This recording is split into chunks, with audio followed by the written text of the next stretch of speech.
텍슨 동화에 황제의 새로운 옷이라는 이야기를 들어보신 적이 있으실 겁니다. 우리나라 번역으로 치면 발가벗은 임금님입니다. 이게 그 원작은 황제의 새로운 옷인데 이것을 일본에서 들어와서 번역을 발가벗은 임금님으로 했고 또 그 일본판을 우리가 그대로 번역을 해서 저희는 벌거벗은 임금님으로 더 잘 알고 있는데 저도 설교를 준비하면서 알았거든요. 아무리 여기서 벌거벗은 임금님이라고 쳐도 내용이 뜨지가 않는 거예요.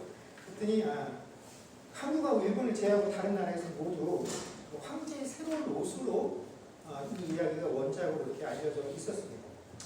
하여튼 그런 것은 중요하지 않고요. 우리가 이미 그 책의 내용은 잘 알고 있죠. 잘 알고 있지만 우리가 한번 그 내용을 한번 기억을 되돌아보면 그 어느 나라에 한 임금님이 있었습니다.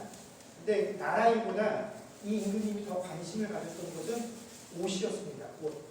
옷을 얼마나 좋은 옷, 멋진 옷을 입느냐 하는 거에 이 임금님의 모든 관심사가 있었죠. 그래서 이것을 알았던 어떤 사기꾼 재단사 2명이 와서 임금님을 위해서 자기들이 아주 멋진 옷감을 가지고 옷을 한번 만들어 드리겠다라고 제안을 합니다. 왕이 그러라고 허락을 하죠. 근데 그 재단사들이 왕에게 뭐라고 하냐면 이 옷감은 구제불능의 바보에게는 안 보이는 옷감입니다 라고 이야기를 합니다. 그래서 바보들 눈에는 이 옷감이 안 보인다는 것이죠. 그래서 이 옷감으로 옷을 준비하겠습니다 라고 하고 이제 시간이 지나서 왕이 얼만큼 옷이 지어졌는지 그 상황을 알아보기 위해서 신하를 보냅니다. 신하가 가서 봤는데 분명히 눈에는 아무것도 안 보이는데 이 옷이 안 보인다라고 하면 결국 자기가 뭐라는 걸 증명하는 게 됩니까? 구제불능의 바보라는 것을 증명하는 것이죠. 그래서 옷이 아주 멋있다라고 하면서 와서 임금님에게 옷이 잘 지어져 있다라고 보고를 합니다. 그래서 몇 번 왕이 신하들을 보내서 그 진척 상황을 확인했는데 갈 때마다 모든 신하들이 와서 똑같은 상황을 되풀이했다라는 거죠. 결국 마지막에 이 제단사들이 옷을 다 지었다고 해서 왕에게 가져왔는데 왕의 눈에도 옷이 보이지 않음에도 불구하고 지금껏 수많은 신하들이 그 옷에 대해서 이야기를 해오지 않았어요. 옷이 얼마나 멋지고 화려한지. 근데 왕이 지금 와서 내가 보이지 않는다라고 말하면 자기 신하들은 바보가 아닌데 자기는 바보라는 것을 입증하기 때문에 자기 역시 옷이 멋지다라고 하면서 그 옷을 입고 나라에서 행진을 하죠. 근데 모든 백성들이 그 왕의 모습을 보고 그 왕의 옷을 찬미를 보냅니다. 옷이 보이지 않는다라고 하는 순간 내가 뭐라는 걸 증명하는 겁니까? 바보라는 것을 증명하기 때문에. 근데 어떤 한 아이가 어떻게 합니까? 그 광경을 보고 임금님이 발가벗었다라고 얘기를 하면서 진실이 드러나게 되었다라는 것이죠. 여러분 우리가 오늘 본문의 내용을 마치 옷을 보지 못하면 바보로 여김을 받는 것처럼 하나님을 보지 못하는 사람은 마음이 청결하지 못한 사람이다라는 식으로 오늘 본문의 구절을 쉽게 받아들입니다. 우리가 우리 경배의 대상이신 하나님을 보기 위해서라면 마땅히 그 하나님을 섬기는 우리가 그 하나님 앞에 설 때 나 스스로를 깨끗하고 정결하게 해야 된다는 것을 아주 마땅한 것으로 여기죠. 그래서 우리는 신앙생활을 할 때 신자라면 당연히 우리의 마음을 청결하게 하고 우리는 어떻게 하든지 우리 마음속에서 악하고 추한 생각들은 다 없애버리고 어떻게 하든지 선한 생각만 하고 긍정적인 생각을 하고 깨끗한 마음을 가지려고 노력을 합니다. 그러나 오늘 본문에 마음이 청결하다고 해서 청결로 번역이 되어진 이 헬라어 카사로스라는 단어는 우리가 일반적으로 생각하는 것처럼 더럽지 않고 깨끗하다라는 의미가 아니라 다른 이물질이 섞여지지 않은 순수한 것을 가리키는 단어가 이 청결이다라는 단어입니다. 그러니까 오늘 본문의 말씀에 마음이 청결하다라는 것은 우리의 마음이 악하고 더러운 것으로 얼룩져 있다. 깨끗하고 순진한 마음을 가져야 그런 사람들이 하나님을 본다라는 의미가 아니라 마음이 잡다한 것들로 여러 갈래로 나눠지지 않고 한 마음으로 모여있는 자들, 이것이 마음이 청결한 자들이고 이런 자들이 복이 있어서 하나님을 보게 된다라는 의미입니다. 그럼 우리가 이렇게 마음이 여러 갈래로 나눠지지 않고 한 가지의 마음을 가지고 있는 것 하면 쉽게 우리는 겉과 속이 다르지 않는 이 위선과 반대되는 의미를 떠올리게 됩니다. 우리가 교회를 다니다가 어떠한 이유에서든지 교회를 그만두게 된 사람들에게 찾아가서 다시 교회에 가자라고 권면을 하면 그분들이 10중 8구 교회에 나가지 않게 된 이유를 뭐라고 하냐면 내가 교회 나갈 때 뭔가 좀 기대를 하고 뭔가 세상과는 다를 것이다 라는 그런 것들을 가지고 교회 나가는데 막상 교회 나가서 그 안에 사람들을 보고 그 교회가 굴러가는 모습들을 보니까 내가 기대했던 것과는 전혀 다르게 세상의 원리들하고 세상 사람들하고 하나도 틀린 거 없더라. 그래서 내가 그 모습에 실망해서 나는 더 이상 교회에 나가지 않겠다라고 이야기하며 거절할 때가 태반이다라는 거죠. 물론 목사인 저를 포함해서 신자인 우리 모두가 우리는 분명히 그리스도의 장성한 분량에 이르기까지 우리의 믿음이 성장해야 되는 사람들입니다. 이런 목표를 가지고 신앙생활을 하는 존재입니다. 그러나 목사도 또 교회에 속한 성도들이 도덕적으로나 혹은 윤리적으로 아무런 흠이 없고 완벽하기를 기대하는 것은 밖에서 이 교회를 바라보고 있는 불신자들이나 또 이 안에서 신앙생활하고 있는 신자인 우리들조차도 교회란 어떤 곳인지에 대해서 잘못 이해하기 때문에 그런 것들을 기대하고 요구한다는 것입니다. 여러분, 우리 신자는요, 비록 하나님의 은혜에 의해서 의롭다 칭함을 받은 존재이긴 하지만 우리는 여전히 죄성이 완연한 존재들입니다. 불신자들에 비해서 결코 우리들의 인격이나 우리의 도덕성이 크게 다를 바가 없는 존재다라는 것입니다. 단지 교회에 나와 있는 우리 신자는 내가 원래 그런 존재였는데 그럼 나를 하나님께서 은혜로 구원해 주셔서 의롭다 칭해 주셨고 그 의롭다 칭함을 받았음에도 불구하고 나는 여전히 세상 사람들과 비교했을 때 크게 다를 바가 없는 존재이기에 나는 여전히 하나님의 은혜와 긍휼 위에는 기대하고 바랄 것이 없는 그런 존재입니다라는 사실을 깨닫고 고백하는 사람들이 모인 곳이 바로 교회다라는 것입니다. 그러므로 세상 사람들이 그래야 한다라고 여기고 또 일부 교인들이 생각하는 것처럼 결국 교회는 고상하고 인격적으로 완벽하거나 어떤 질병도 없는 어떤 약점도 없는 흠도 없는 아주 건강한 사람들이 모인 집단이 아니다라는 것입니다. 교회는 여전히 다양한 형태의 죄인들이 모여서 그 죄를 씻음받고 고침받고 있는 치료받고 있는 그런 병원과 같은 곳이 바로 교회다라는 것이죠. 완치가 되어서 더 이상 의사가 필요 없는 그런 존재들이 아니다라는 것입니다. 그래서 오늘날 교회와 성도들에게 그리스도인으로서 해서는 안 될 일들이 벌어지고 있는 그 상황은 굉장히 안타까운 일이기는 하지만 그것이 전혀 이상한 것도 없는 것이 교회의 모습이다라는 것입니다. 그런데 오히려 교회 안에 그런 악한 일들이 벌어지고 있는 것이 문제가 아니라 교회에서 더 큰 문제는 이런 더러운 일들이 벌어지고 있는 것을 어떻게 우리가 처리하느냐 하는 그 처리의 방식에 문제가 있다는 것입니다. 이미 말한 것처럼 교회에는 우리가 어쩔 수 없이 그 죄성을 다 버리지 못한 존재이기 때문에 악과 죄악된 본성들을 가진 그런 세상과 같은 모습들이 여전히 존재를 합니다. 그것들이 비일비재하게 벌어집니다. 그런데 교회가 스스로 잘못된 생각을 가지고 어떻게 판단을 하냐면 이것을 숨기려 한다는 것이죠. 그래서 세상에 교회는 마치 아무 문제가 없는 도덕적으로 순결하고 흠없는 깨끗한 곳이냐 세상 사람들에게 깨끗한 인상을 주려 한다는 것입니다. 그래서 우리 스스로 겉과 속이 다른 그 위선의 모습들을 조장하고 있다는 것이죠. 그래서 정작 우리 안에 뭔가 불법이 행해지고 악한 일들이 벌어지고 있음에도 불구하고 그것들을 고치려 하지 않습니다. 무조건 그것들을 덮으려 하죠.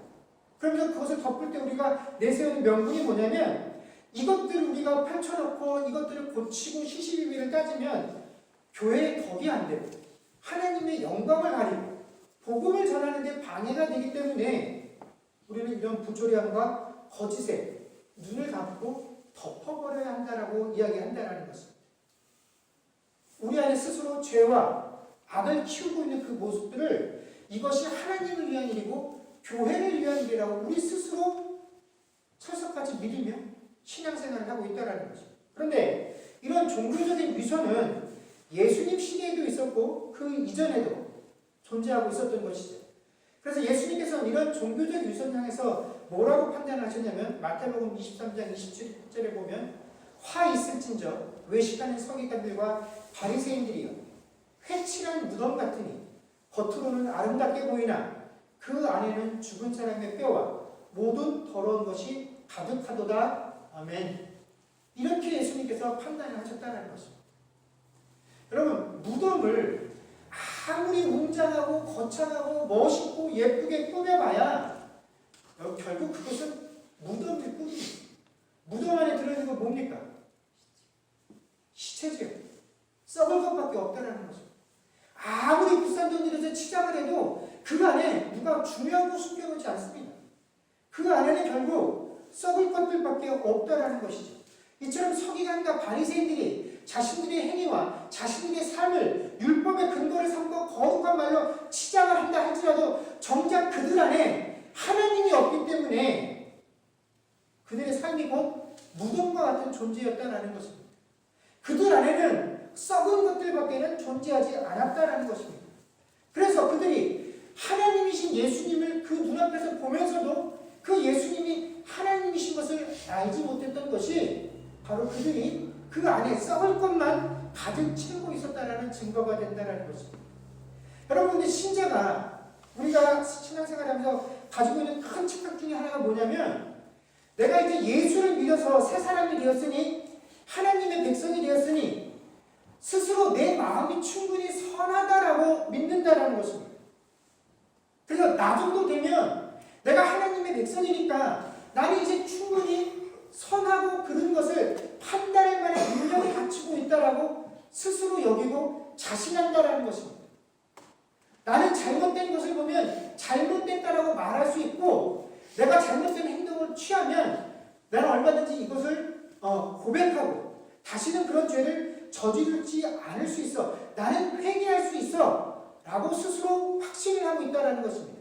그러나 우리는 내가 하나님의 자녀가 되었기 때문에 충분히 그럴 만한 힘이 있다고 생각하지만 하나님께서는 그런 우리 마음을 보시고 뭐라고 판단하시냐면 너희가 스스로 내가 이제 하나님의 백성이 되었으니 의롭다 칭함을 받았으니 그리스도의 보혈로 깨끗함을 입었으니 나는 선과 악을 구별하고 충분히 내 스스로 죄를 피할 수 있다라고 혹 내가 범죄를 행하더라도 나는 얼마든지 그곳으로부터 쉽게 빠져나올 수 있다라고 스스로 믿고 있는 그 너의 마음들이 원래 죄에 오염되어져서 쉽게 그것으로부터 벗어날 수 없기 때문에 너희가 할 수 있다고 믿는 그 모든 것들을 너희는 할 수 없다라는 것이 하나님의 판단이다라는 것입니다.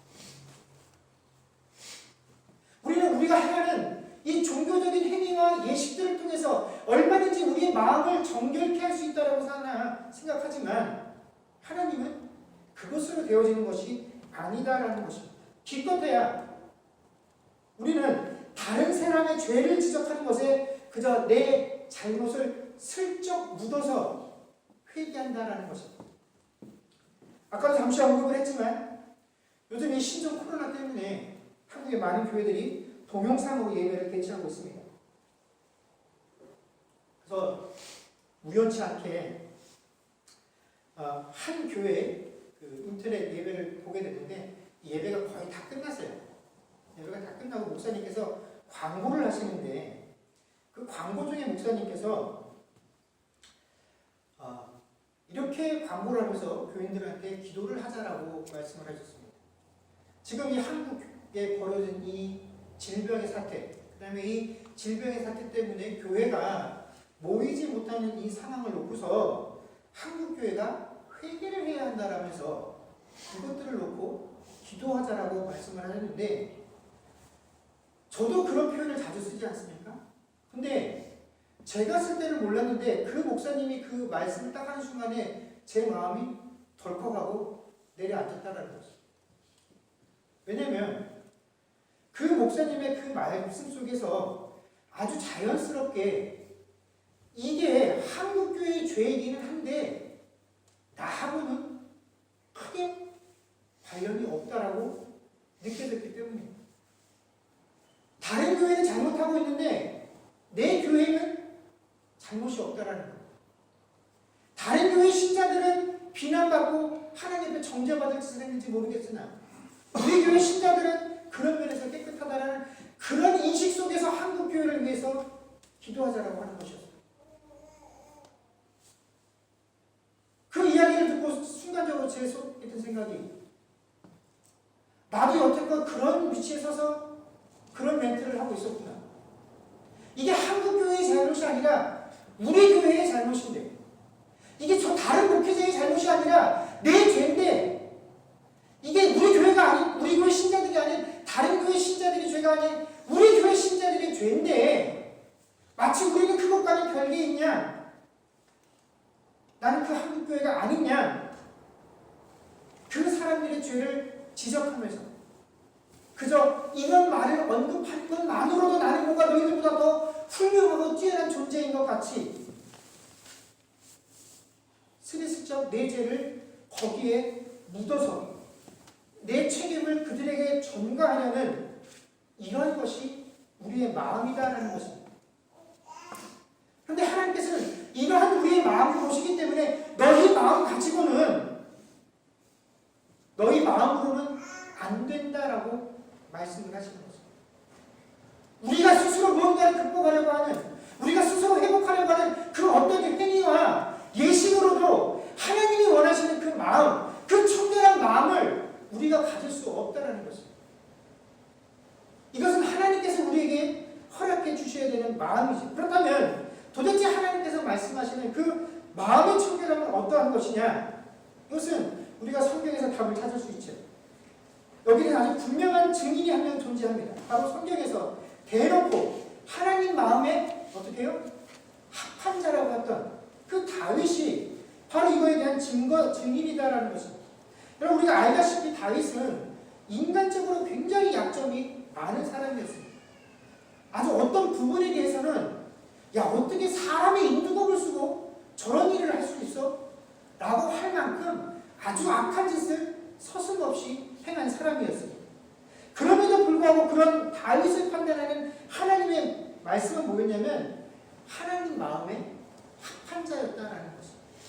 여러분 도대체 그 어떠한 것 때문에 이런 악한 행위를 저질렀던 다윗조차도 하나님 마음에 합하다라는 평가를 들을 수 있었을까요?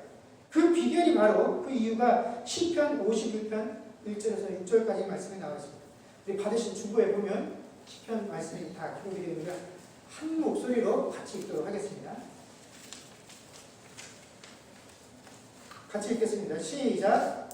다윗의 시 인도자를 따라 부르는 노래.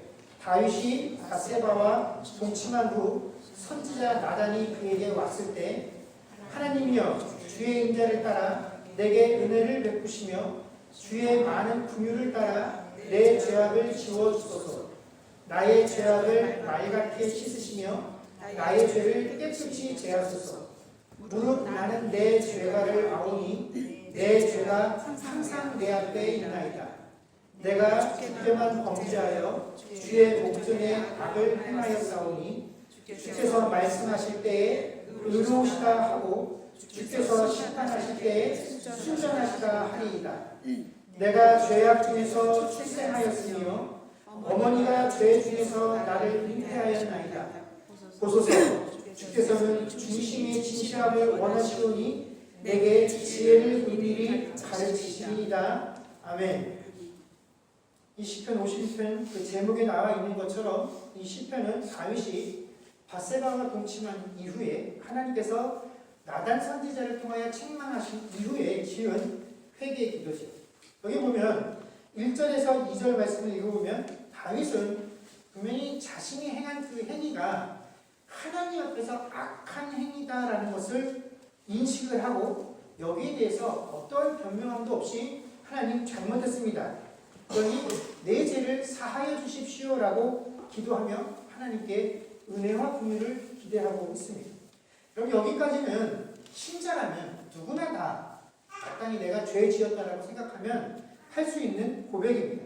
그런데 3절부터 6절까지 내용을 우리가 읽어보면 이 고백은 단순히 다윗이 내가 남의 아내를 상대로 해서 이 여인과 간음한 이 사건만 놓고 하나님 내가 이 사건 잘못했습니다. 용서해 주십시오 한 것이 아닌 것을 우리가 알게 됩니다. 3절에 보면 그가 자신의 죄가를 내가 아오니라고 하는데 이것은 단지 남의 집 아내와 동침한 이 사건에 한정된 것이 아니라 뭐라고 고백을 하냐면 항상 내가 죄 앞에 있다라고 고백을 하고 있다라는 거죠. 하나님 내가 지금까지 잘 하다가 이번 한 번만 잘못한 거 하나님도 아시잖아요. 원래 내가 그런 사람이 아닌 거 하나님도 잘 아시잖아요. 그러니 이번 한 번만 나를 은혜 긍휼히 여기시고 내게 은혜를 베풀어 주십시오. 제발 저를 용서해 주십시오. 그러면 제가 다시는 이런 악한 짓을 행하지 않겠습니다라고 하는 것이 아니라 그는 하나님께 자신의 본성에 대해서 하소연하고 있다는 거죠. 그렇습니다. 하나님, 저는 원래 그런 존재예요. 저는 매일 이 죄를 눈앞에 두고 항상 이 죄와 함께 살고 있는 그런 존재입니다. 하나님 저를 불쌍히 여겨주십시오. 긍휼히 여겨주십시오라고 고백한다는 거죠. 5절에 보면 더욱더 분명하게 그는 하나님께 하나님 내가 죄 중에서 출생하였습니다. 내 어머니 역시 죄 중에서 나를 잉태하였다라고 고백을 합니다. 여러분 인간의 관점에서 보면 무슨 이런 불자식이 다 있나라고 우리가 판단할 수 있지만 여러분 이것이 우리의 본질이다라는 것입니다. 나를 낳아준 어머니조차도 그 본성이 죄에 물들어 있기 때문에 나는 그 어머니의 잉태 중에 있을 때부터 이미 뭐라고요? 죄에 물들어 있는 존재였다라는 것입니다. 이만큼 나는 죄에 뿌리 깊이 물들어 있는 존재가 나이라는 거 나보다 하나님이 더 잘 아시지 않습니까? 하나님 그러니 내가 내 힘과 내 믿음과 내 인격에 하소연하면서 하나님 제가 그런 사람이 아니라는 거 아시니 저를 용서하시고 저에게 다시 한번 기회를 주십시오가 아니라 하나님 저는 원래 이런 존재라는 거 하나님께서 너무나 잘 아셨잖아요. 그런데 이런 나를 하나님께서 은혜 긍휼히 여기시고 하나님 자녀 삼아주셨지 않습니까? 하나님 저는 이 순간에 벗어나도 또 이 죄를 날마다 대면하면서 살기에 이 죄에 넘어질 수밖에 없는 존재입니다. 하나님 그런 나를 불쌍히 여기시고 긍휼히 여겨주셔서 내게 은혜를 베풀어 주시옵소서. 이것이 다윗의 회개의 내용이다라는 것입니다. 제가 언젠가 말했던 것처럼 희한하게 다윗은 하나님 앞에 크고 작은 수많은 범죄를 저지릅니다. 그런데 이 다윗의 가장 좋은 점이 뭐냐면 그는 하나님께서 이 죄를 지적하시면 이것에 대해서 단 한 번도 핑계를 대지 않는다. 무조건 그 순간에 그 앞에 엎드려지고 하나님 잘못했습니다. 그런데 이 다윗의 회개는 이 사건을 놓고 하나님 내가 원래 그런 인간이 아닌데 이번에 이런 이유 때문에 실수한 겁니다. 아시지 않습니까? 이런 회개가 아니라 하나님 저는 원래 그런 놈이잖아요. 원래 이런 나를 처음부터 하나님께서 긍휼히 여기셔서 당신의 자녀 삼으시고 백성 삼아주셨던 거 아닙니까? 저는 지금도 필요한 것은 하나님의 은혜, 하나님의 긍휼 이거 하나밖에는 없습니다. 오로지 다윗은 자신의 죄 속에 초점을 맞추고 하나님께 회개기도 한다는 것입니다. 바로 이런 다윗의 마음이 하나님 마음에 합한 것이다라는 것입니다. 여러분 이런 고백을 가진 자들 내 본성이 내 본질이 무엇인지를 제대로 아는 자들만이 하나님 앞에 나아가 하나님의 은혜와 긍휼을 구하게 되고 이런 자들이 하나님을 보게 된다라는 것입니다.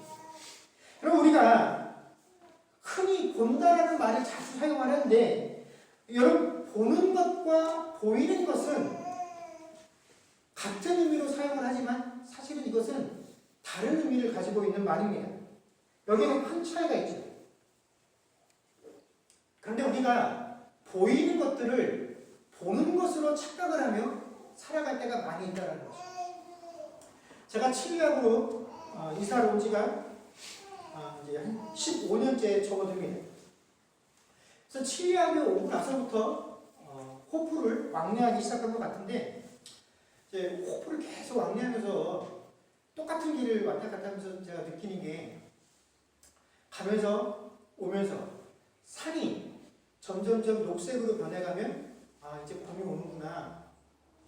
이제 녹색이 점점점 줄어들면 여름이 가고 겨울이 오는구나.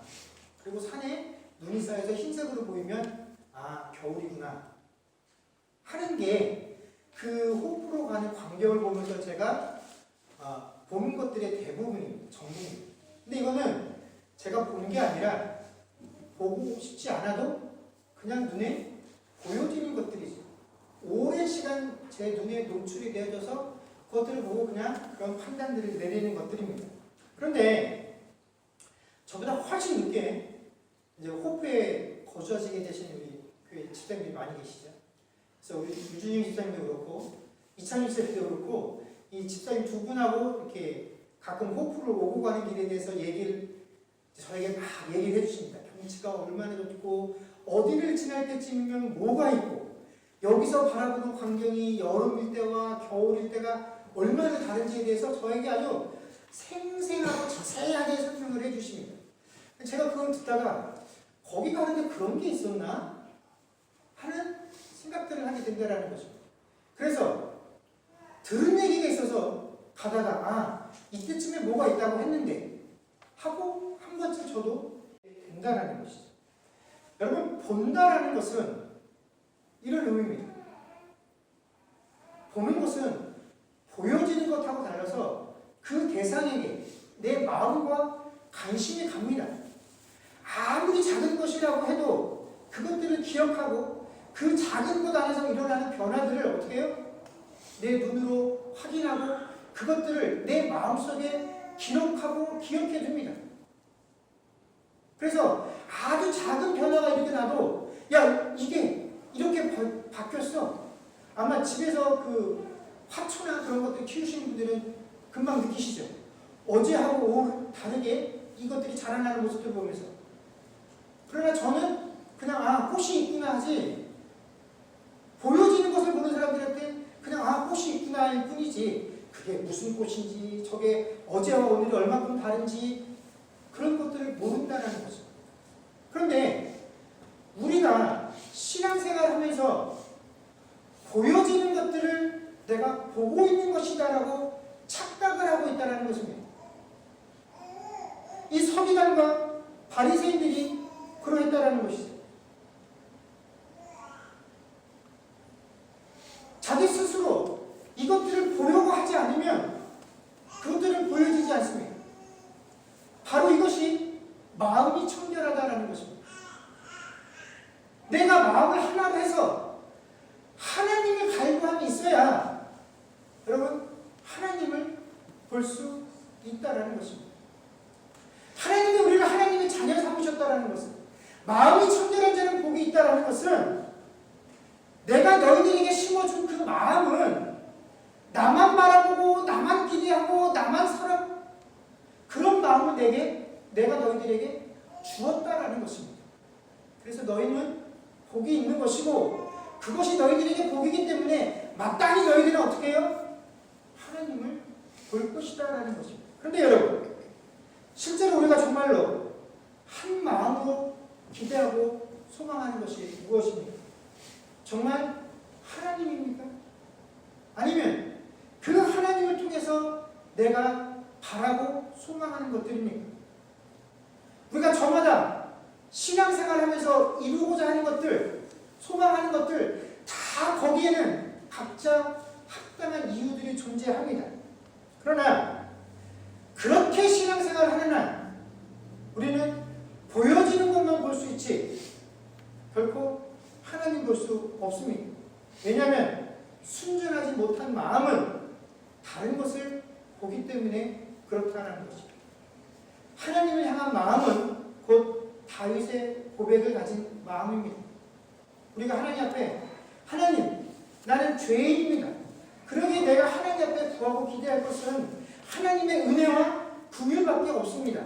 하나님 나에게 그 어떠한 것도 선한 것을 내가 바라고 소망할 것이 없습니다. 하나님 앞에 내어놓으면서 하나님 내가 이렇게 하니 하나님 나에게 이런 것들을 주셔야지라고 내가 할 만한 것들이 아무것도 없는 존재입니다. 라고 내가 한 마음으로 하나님 앞에 서야 내가 신앙생활하면서 하나님 볼 수 있는 것이지, 그거 아닌 것들 여러 가지 생각들과 잡다한 계획들을 내 마음에 품고 아무리 교회를 들락달락거리면서 기도하고 찬양하고 말씀 읽고 묵상을 해도 내 흩어지고 갈라진 마음은 결국 하나님을 볼 수 없게 합니다. 여전히 내가 기대하고 소망하고 바라는 것들만 눈에 보이게 만든다라는 것이죠.